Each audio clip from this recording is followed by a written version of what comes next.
It's అంటే మేమేమనుకున్నా అంటే there lot of challenging situations ఉన్నాయి. అంటే మనిషి ఛాలెంజ్ ఉంటేనే కదా ఎదుగుతాడు. So we are take it in a very positive note, will see how it we take it forward.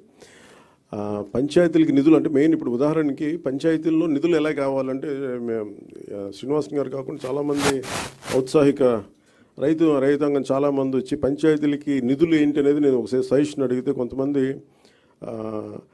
ఒక కొబ్బరి చెట్టు ఎంత సార్ అది how much coconut tree would yield income for each panchayat?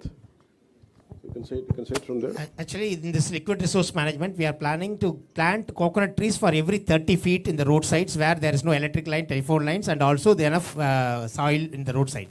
Through that, for example, 5,000 coconut trees if you are planting in the roadsides of the Gram Panchayat, where these coconut trees require only the grey water which is coming in the wastewater drainage. That's enough. 8 years, normal coconut trees, whatever we do in Tamil Nadu, 8 years, T into D, tall into dwarf. That 8 years it start yielding. That means from today, 8 years onwards, they'll get minimum 1 crore rupees as a auction of the coconut trees directly.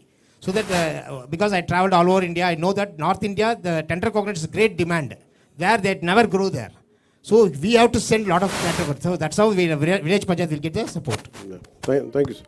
No, చెప్తానండి. First బేసిక్గా పంచాయత్స్కి డబ్బులు లేవు.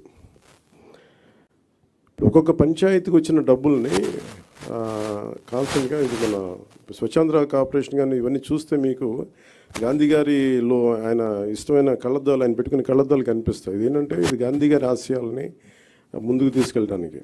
కాదు పంచాయతీలని నిర్వీర్యం చేశాం. కారణాలు maybe political కారణాలు కావచ్చు, మేబీ అడ్మినిస్ట్రేటివ్ ఇష్యూస్ కావచ్చు, కానీ పంచాయతీలని సమూలంగా ఒక ప్రక్షాళన జరగాల్సిన అవసరం ఉంది. స్వయం సమృద్ధి పంచాయతీల మీదే మా దృష్టి ఉంది.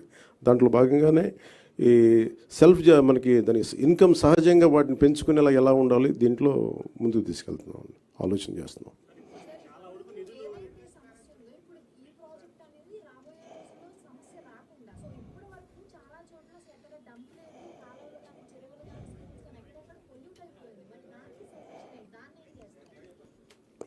ఇది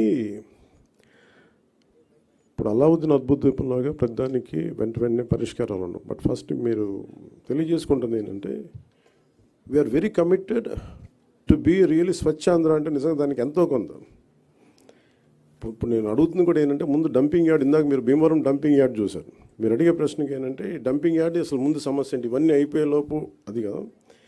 అందుకే దీన్ని ఒక కష్ట నష్టాలు అర్థం చేసుకోవడానికి ముందు మేము పిఠాపురమో లేదా కొంత భీమవరం డంపింగ్ యార్డ్ తీసుకున్నాం. భీమవరం డంపింగ్ యార్డ్కి ఏంటంటే ఈయన కొంచెం ఎలాబరేట్గా మీరు తర్వాత ఇప్పుడు ఎవరు ఇంట్రెస్టెడ్ మీరు ఎవరిని అడిగినా ఆయన చాలా డీటెయిల్గా చెప్తారు.